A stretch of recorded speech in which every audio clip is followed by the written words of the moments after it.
We're continuing with the life of Abraham. We're in Genesis chapter 20 last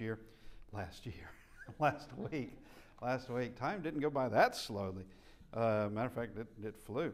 But last week we were in Genesis chapter 19. We're now in Genesis chapter 20. Abraham has gone into the area of Gerar, and you have King Abimelech who is there. And Abraham and Sarah are continuing, they haven't learned, they're continuing to do what they have been doing, as Abraham will say, since they left his father's house. He asks Sarah to always say, he is my brother, referring to him. That not that's my husband, but that's my brother. That is a lie. They got tossed out of Egypt for doing this, and now they're continuing to do it. And it must be pointed out that Abraham and Sarah wouldn't continue doing this if everything was safe. Now, they just regard every stranger, and you cannot know every stranger as, in every place they go, as not fearing God, having no fear of God whatsoever. And they continue to do this game of deception. And you have some, such as Pharaoh or such as Abimelech, who they do see Sarah, and they would like to have Sarah as their wife. And she's not married, evidently. That's her brother. Where's her husband? She's either widowed or never married. We'll get to that eventually. But she's not traveling with her husband, evidently, but with Abraham, her brother. So they want to try to, well, have her as a wife. And both of them discover that she's not. Now, with Abimelech, God visited Abimelech in a dream, and he starts out with saying, you are a dead man. All right, and which, I mean, that gets your attention. That gets your attention real quick. And then tells him that that is another man's wife. Matter of fact, that is Abraham's wife, and Abimelech pleads his case in the vision of saying, I'm innocent here. I did not realize. They told me they were brother and sister. But here, Abimelech, verse 8, Abimelech rises early in the morning. He calls his servants, tells them everything that he had seen and heard from God, and the men were very much afraid. They were God-fearing. They were God-fearing. And Abimelech called Abraham, so we're in verse 9. Abimelech called Abraham and said to him, what have you done to us? How have I offended you that you have brought on me and on my kingdom a great sin? You have done deeds to me that ought not to be done. Is Abraham and Sarah to be blamed for this? Yes, they're to be blamed. And evidently, this was Abraham's idea to begin with. Sarah's been going along with it. They should not have been doing this. And once again, they did not learn their lesson in Egypt that you can't do this. That people need to know that they are married. They need to know that. And here again is this deception, and it's a lie. Is it right? No. It is the truth. Okay, I called it a lie. Now, it is the truth, but it's not the pertinent truth. Okay? It's not the truth that everyone needs to hear. Okay? Suppose I drove by your house on my way here and said, yeah, it's kind of smoky around your area. And you're saying, okay, well, I don't know, what that was about. And then later on, you discover that your house, that I didn't tell you, yeah, it was your house, and your house was completely on fire. There's a portion to this story you need to know. And that the important story the important part for Abraham and Sarah is that they're married. They're a husband and wife. Now, Abimelech says, you've done a great evil here. You've done a great sin. What have you done? What have I done to you that you've done this to me and to my kingdom? Then Abimelech, verse 10, said to Abraham, what did you have in view that you have done this thing? What is your game? What was the intent? What in other words, what's wrong with you? What do you have in view? What's all this about? Verse 11, and Abraham said, because I thought surely the fear of God is not in this place, and they will kill me on account of my wife. But indeed, she is truly my sister. She is the daughter of my father, but not the daughter of my mother, and she became my wife. So I did tell you the truth, but it's still a sin. It's not the truth that they need. All right, verse 13. And it came to pass when God caused me to wander, and this is Abraham still saying, and it came to pass when God caused me to wander from my father's house, that I said to her, this is your kindness that you should do for me. In every place, wherever we go, say of me, he is my brother. So they've been doing this from the beginning. Ever since they've been taken out of his father's house, going all the way back from going from Haran and onward, that this is the ongoing story. If anyone asks, always say, oh, he's my brother. Always say that. And, okay, this has got to stop. And Abimelech is angry just as Pharaoh had been angry, except Pharaoh made him go away. Now, Abimelech's not going to do that. Abimelech's going to see that there's something about Abraham, that God has blessed Abraham. And I don't know that Abimelech really knows why, but it's obvious to Abimelech that it is good to have Abraham and Sarah together, all right, and that they remain in the area. He sees that this is a good thing for him, and he wants them to stay. But at the moment, he's trying to make sense out of, what game are you playing here?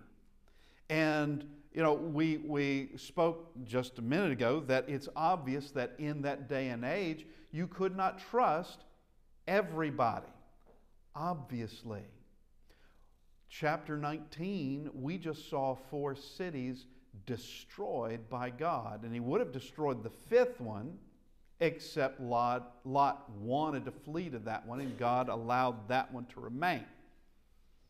All right, he destroyed those cities, utterly destroyed them. And this is still in that region. Now, it's a distance, granted, but the effects of Sodom didn't go as far as things could go today. The effects of Sodom were obviously there in Sodom and there in the proximity of Sodom, but here you have a different people entirely. The people of Gerar are very different, and they do fear God. The people in Sodom, not so much. They were a vile, hideous, violent people. And the people of Gerar, they're not like that at all. And they do have the fear of God in them. And now, verse 13, and it came to pass when God caused me to wander from my father's house, that I said to her, this is your kindness that you should do for me in every place, wherever we go, say of me, he is my brother. Then Abimelech took sheep, oxen, and male and female servants, and gave them to Abraham, and he restored Sarah his wife. And Abimelech said, see, my land is before you, dwell where it pleases you. Okay? You can live wherever you want. Now, this is a gracious thing to do. He does something very similar to what Pharaoh did in that of giving gifts, because he does it sheep, oxen, male, female servants. Okay, He does give these to Abraham, and of course to Sarah too. But unlike Pharaoh, he says, choose your place. You can settle right here among us. It's okay. It's all right. We're not going to make that mistake again. As a matter of fact, he's going to check Abraham in an oath they're going to have, that you're not going to do this ever to me again, right? I know we're not going to, you can't fool me with Sarah again, but you're not going to do this again, okay? Don't do that. But he says, dwell where it pleases you. Then to Sarah he said, behold, I have given your brother 1,000 pieces of silver. Indeed, this vindicates you before all who are with you and before everyone. Thus she was rebuked. Okay, and so he wants it. This is public. This is public. Of if anyone suspects anything out of this, anyone suspects anything of which nothing happened. Nothing. God wasn't going to allow it to happen, but nothing happened. He wants to make sure, okay, so everyone knows I did not know who she was and her relationship, her real, total relationship with Abraham. And I also am giving all these things as recompense, as a way of apology and payment if necessary. And everybody can see this. It's before you and everybody. Verse 17, so Abraham prayed to God, and God healed Abimelech, his wife, and his female servants. Then they bore children, for the Lord had closed up all the wombs of the house of Abimelech because of Sarah, Abraham's wife. Okay, so this, now all of that is done. All right, and Abraham can stay in this area. And here we have this repeated lie that's been going through and how it has affected other people. And this is all been a potential problem. A potential problem, but has never become an actual problem. The potential problem is they will kill me for you. That's the potential problem. That's the imagined problem. And in the ancient world, there is no doubt that someone might have done that. If they entered into Sodom, there's no telling what would have happened there to either one of them. But not everyone is like that. Not everyone is like that. But not everyone in the ancient world, obviously, not everyone in the ancient world feared God or was good. Once again, we just had 4 cities destroyed by God. He had to. He had to put them to an end because there was nothing that came out of there except atrocities and just one horrid thing after another. Now we come to chapter 21. And now we're going to have the birth of Isaac. But I just want to make mention of a couple of things. One, since chapter 17, so here we are in chapter 21. Since chapter 17, we are only from 17, 18, 19, 20, now to 21. All those events happen inside of 2 years. It's been a year and perhaps a few months. It could be inside of a total year. But I'm going to give it the benefit that it could very well have been 1 year and a few months, because we have Abraham being 100 here at the birth of Isaac, and in chapter 17 we see where he was 99. And at this point, at the birth of Isaac, Ishmael is 14 years old. And we know how old Ishmael is just by doing the numbers. And so he's still very much a boy. Now, I want to stop just for a moment to mention something, because every now and then I like to just, and we'll do a little more of this, of talking about Abraham in history. That Abraham has had a profound effect, just his existence has a profound effect. Of course, with us, and we discussed this weeks ago, that of Abraham being regarded as the father of the faithful, because he was. He was extremely faithful. And he had faith in God. And he had faith in the words of God. And God could tell him something at a certain point in time. And then later on in his life, and it could be years later, that he remembers what God told him, and he can either use inference to come to proper conclusions, or understand, that's still a command from God. That's still commanded by God, and I am required to do it. I'm required. Isaac is going to be circumcised on the 8th day.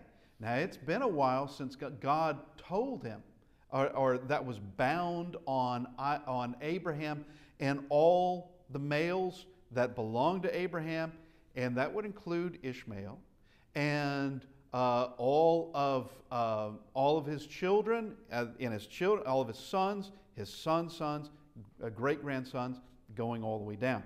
That was a covenant, sign of a covenant. And he's going to remember that. Now, let's discuss this concerning matters today. What are known as the Abrahamic religions? Because we have three that give claim to him. You have Judaism, which rightfully has its claim going back to him. Of course, Judaism is started legitimately by God, and it's fulfilled, that is ended legitimately by God at the cross of Christ. Then you have that of Christianity, because Christ is a direct descendant of Abraham. Okay, so yeah, that's considered also one of those three religions. Then about 500, 600 years later, we have Muhammad, who creates his own thing of Islam, and having a connection to Abraham. And yeah, I have no doubt, though there's no way to prove it, but I have no doubt that Muhammad would have been a direct descendant through Ishmael. I have no reason to doubt that. And so it is through Ishmael that they say Islam is legitimate, and that Isaac is a pretender. Isaac is not the son of promise. The Old Testament was rearranged at some point, but to make Isaac the promised son and not Ishmael. And one would have to wonder, well, one, why would it be done hundreds of years, and I do mean hundreds of years, before the birth of Muhammad coming around and making an issue out of it? Why would that even be done? Why would they fake that? Why would you have that faked of where, yeah, it's not Ishmael, it's Isaac, let's write it Isaac now, when that doesn't even become an issue until around 600 AD. That is, that's a long time after Christ was on the earth. And that's an even longer time from when Genesis was written. A long time. You're talking about almost 2,000 year difference. Okay. Now, I'm mentioning this because we have this to this day of a matter of Abraham and his existence, and people regarding that existence as being legitimate and having a background to it. Legitimate. And of course, with the Jewish people being direct descendants, and of course with the Arabic people, direct descendants, then you have the Gentiles under Christianity. It was first to the Jews, presented there first, then to the Gentile world, and all under that. Now with Islam, it just goes crazy, because that has no connection to God at all, and it becomes that of conquest and not that of just heart to heart. It's by the sword, by the gun, by the bomb, by the threat. That's what it is, and that's the way Islam has spread. Now, The curious thing about this is you have three major religions. And when I say major, I mean that everyone knows about them across the earth. You'd have to be an extremely remote people to have not heard of any of these. And you'd just to have heard of none of these, or haven't heard of at least one of them. But with this, Abraham did not start any religion. He didn't start a religion. The religion he practiced was one that was begun way before he was even born. It goes back to the days of Adam. We see Cain and Abel. Adam and Eve are still very much alive and having children, but Cain and Abel are doing the same religious practices as Abraham does in his day. It continues on. And now there is a separation, as we made mention. There's a separation of Abraham and his descendants from everyone else. There is that separation. But Abraham did not start any religious doctrine at all. He started nothing. There is no law of Abraham. It doesn't exist. That separation, complete separation, wouldn't come for centuries after the life of Abraham into Moses. And now, having said all that, let's now go to chapter 21, and this is the birth of Isaac. This is the promised son. Ishmael is a legitimate child of Abraham. Abraham and Hagar. And Abraham does love Ishmael. Why wouldn't he? That's his son. Why wouldn't he love Ishmael? Well, he does. But he's going to have to be rid of Hagar and Ishmael. And it's going to come by way of Sarah to begin with. And God's going to tell Abraham, listen to Sarah. Just go ahead and I will take care of the boy. And as a matter of fact, he's already made that promise. And Hagar heard that promise herself in chapter 16. She heard that promise. And God is going to reiterate that promise when she is at the lowest point in her life, or I do believe it is. But we're getting a little bit ahead. Let's go to chapter 21, verse 1. And the Lord visited Sarah as he had said, and the Lord did for Sarah as he had spoken. For Sarah conceived and bore Abraham a son in his old age, at the set time of which God had spoken to him. So it's all coming to pass. It's coming to pass on God's time. Now, going back to earlier in the book, you have chapter 16. Sarah tries to help God out with an heir for Abraham. God doesn't need her help. That was not the plan. That was not the plan at all. And she's going to regret that.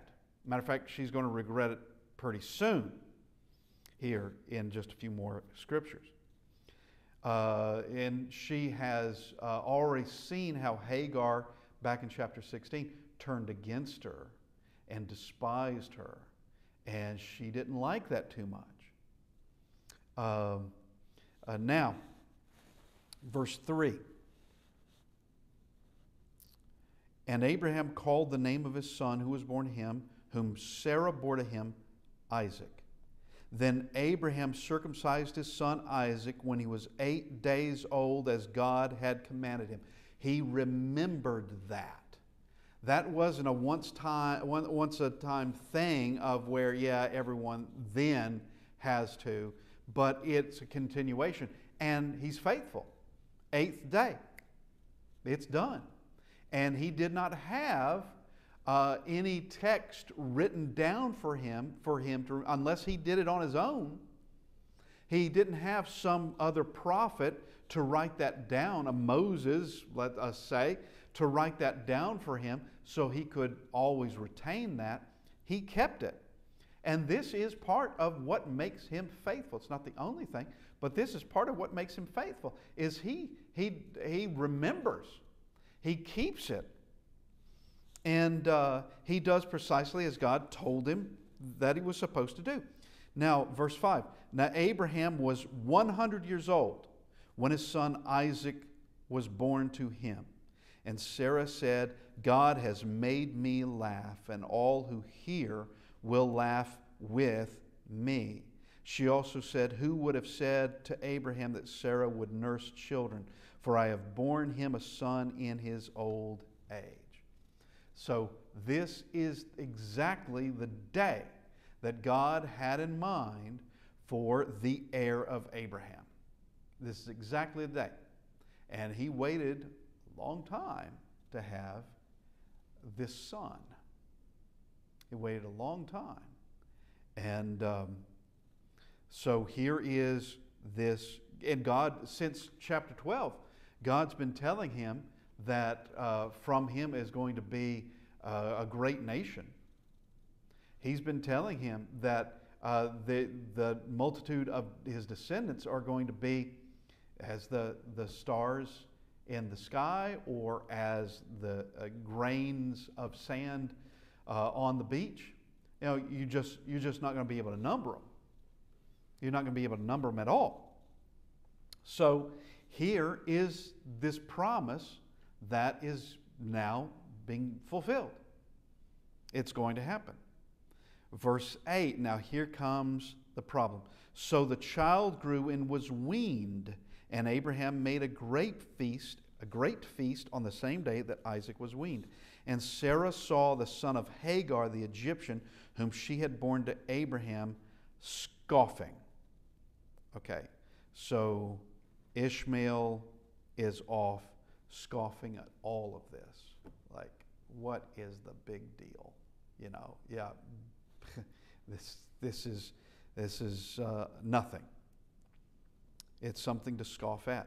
Verse 10, therefore she said to Abraham, cast out this bondwoman and her son, for the son of this bondwoman shall not be heir with my son, namely with Isaac. There's no way they're going to share an inheritance. Cast him out. Now, he doesn't want to do that. He loves his son. And as we asked, why shouldn't he? He loves his son. That is his son. And the matter was very displeasing in Abraham's sight because of his son. He doesn't want to do it. Verse 12. But God said to Abraham, do not let it be displeasing in your sight because of the lad or because of your bondwoman. Whatever Sarah has said to you, listen to her voice, for in Isaac your seed shall be called. That's the promised son. And God is going to take care of Ishmael. They're going to have a rough time to begin with, but God is going to take care of Ishmael. He's going to do it. Verse 13, yet I will also make a nation of your son, of the son of the bondwoman, because he is your seed. So, yeah, don't worry about him. He's going to live. He's going to prosper. He's going to have a nation from him. There's going to be a nation that's going to arrive because he is yours. This is your son. So Abraham rose early in the morning and took bread and a skin of water, and putting it on her shoulder, he gave it and the boy to Hagar and sent her away. Then she departed and wandered in the wilderness of Beersheba. Now this is the wilderness of Beersheba. Where's Beersheba? This is in the region, still in the region of Gerar. Where is Gerar? Gerar is south, or rather, it is to the east of the Dead Sea, and a bit to the, I'm sorry, it's not east. It's to the west, southwest of the Dead Sea. That's where it is. Abraham had been over into that region where he could have where he did see Sodom being destroyed. And then at the beginning of chapter 20, they went to Gerar, and it's in this region. Understand, this is where she went. She didn't go very far. And I can only assume she's basically on foot. But they have gone into this wilderness, and what do you do now? Well, God's going to take care of them, but that's the big question. What now? She's lost everything, and they're both, she thinks, going to die. They've got to have water. But I'm making an emphasis on this, that it is, in fact, this area of Beersheba, and it's not in Saudi Arabia. Okay? To get to Saudi Arabia would be quite a distance from this point, where Muhammad puts this, that she didn't go to Saudi Arabia and these events happen. She is right here in the same area. She's traveled, but she is here still in the area of Beersheba. Now, so Abraham rose early in the morning. He does this, verse 15. And the water in the skin was used up, and she placed the boy under one of the shrubs. So he's a 14-year-old boy, but, you know, she thinks they are done for. The water is gone. Where is there any more water? Doesn't seem to be any.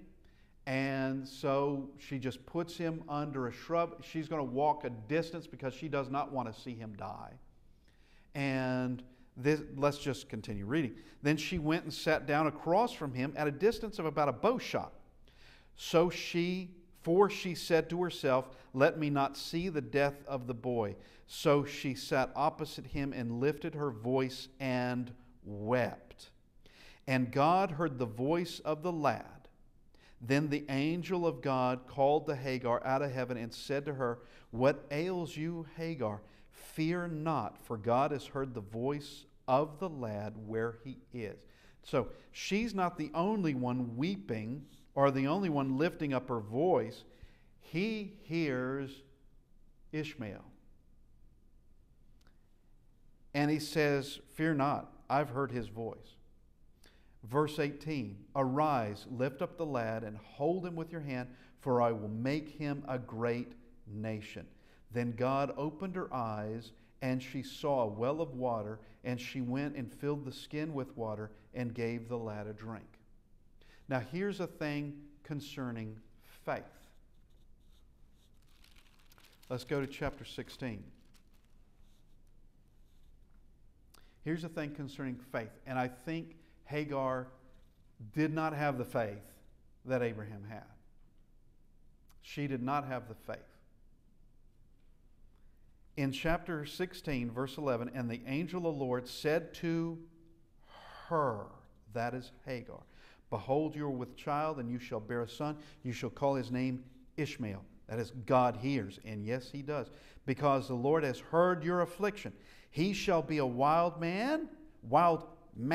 His hand shall be against every man, and every man's hand against him. And he shall dwell in the presence of all his brethren." Okay. He doesn't say he's going to grow up to just be a boy. He's going to be a man. And there's going to be a history here. How many enemies does Ishmael have? Well, one would say Sarah.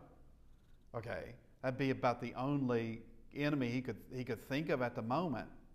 But with Hagar had been told that. Ishmael did not hear that, obviously. But Hagar heard that. What does she do with that information? Do you not think she remembered that? I think she did remember it. I think she did remember it because she's being spoken to by God.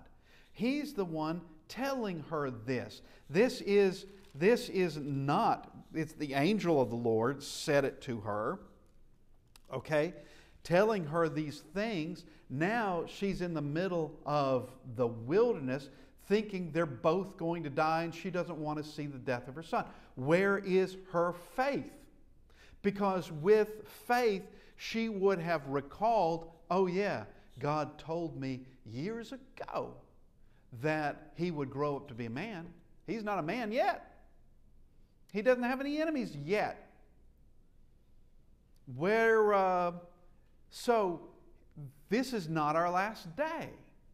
This is not how he dies. This is not the end of Ishmael. Her faith is rather stunted. That, especially when compared to what Abraham had. Abraham has a far greater faith than Hagar. Was this a rough day? Yes. Was this a day for wailing and crying? Yes, it was. For weeping? Yes. But is this a day when she sees the death of her son? No, it's not. Bad day, but she was already told he's going to become a man. And there seems to be a history of him being a very mighty man. And as a 14-year-old boy, you wouldn't say that.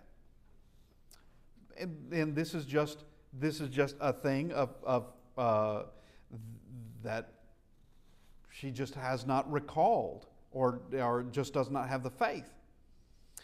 Now we come to verse 19. Then God opened her eyes, and she saw a well of water.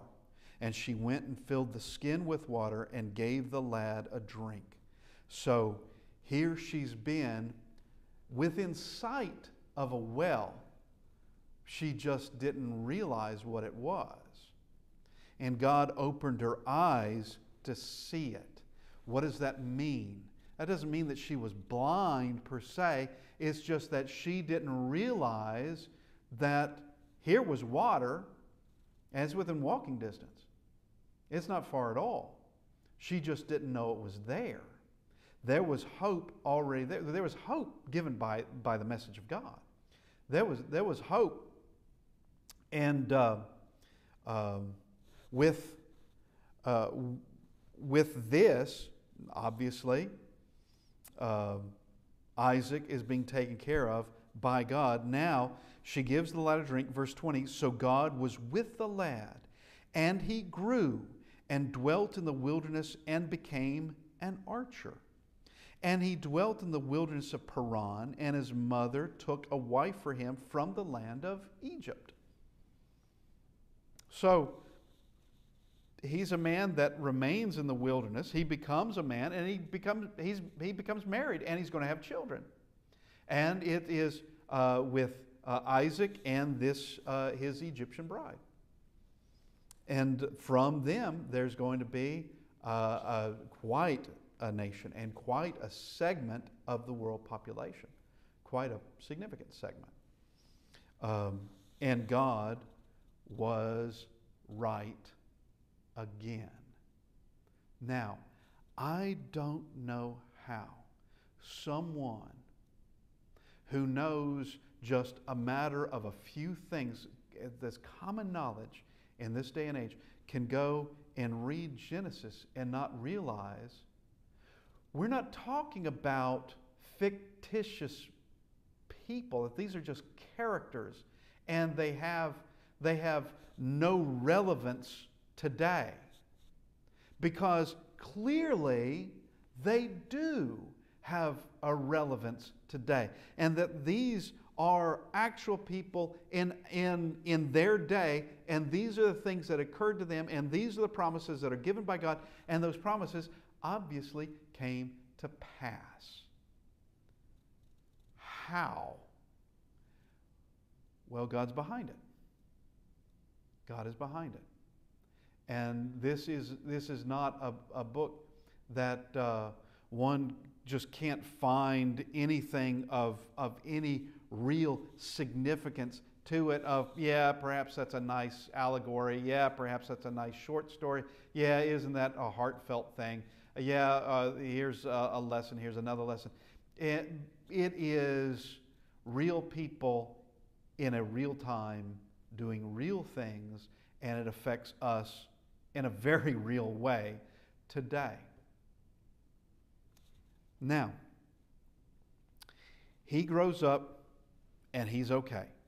Now, verse 22. And it came to pass at that time that Abimelech and Phicol, the commander of his army, spoke to Abraham, saying, God is with you in all that you do. So this is the same Abimelech that is in Gerar, the same one that asked Abraham, what did I do to you? This Abimelech, and he comes with this captain, this commander of his army. He comes and it's not threatening. He says, God is with you in all that you do.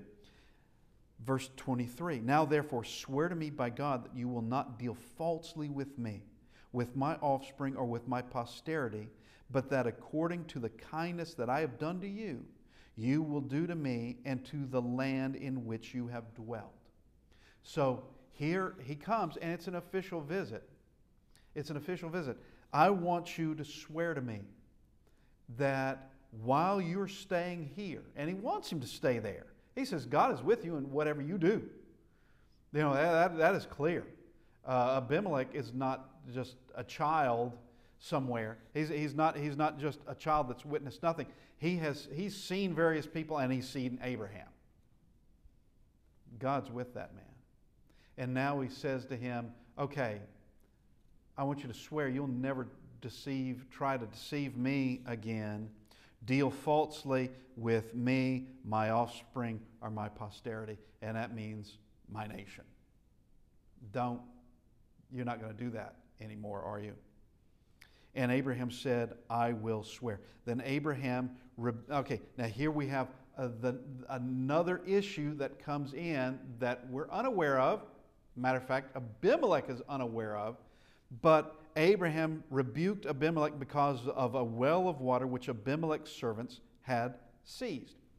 Evidently, this had been done. Abimelech doesn't know anything about it. And he's going to make right on it anyway. What's going on here?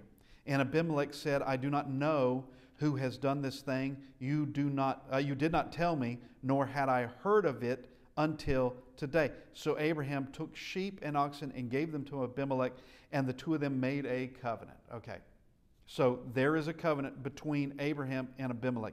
And Abraham set 7 ewe lambs of the flock by themselves, and Abimelech asked Abraham, what is the meaning of these 7 ewe lambs which you have set by themselves? And he said, you will take these 7 ewe lambs from my hand, that they may be my witness that I have dug this well.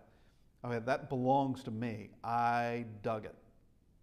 And don't want anyone running us off from this, and don't seize this well. Therefore he called that place Beersheba, because the two of them swore an oath there. All right, now one will say, well, we just looked over here at Hagar going to this area of Beersheba, and now we see that he calls it Beersheba later in the chapter. What's the deal with that? Well, we have discussed this before. One can go all the way back to the beginning of Genesis, Genesis chapter 2, as a matter of fact, and see where commentary has been made or explanations have been made by Moses writing this, not during the days of Adam and Eve, not during the days of Abraham, but considerably later in time, and explaining to the people of his day that they went into the wilderness of Beersheba. Well, we know where that is. All right, now here's where Beersheba got its name.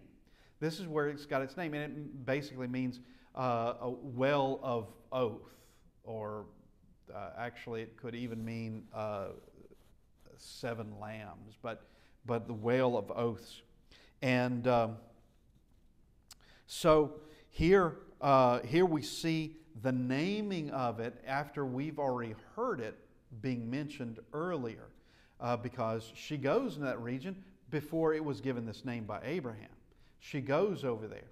And so Moses just makes these clarifications so that they could understand where these things were taking place. All right, we have to close it down for today. I appreciate everybody being with us, and look forward to continuing next week. Thank you, everybody.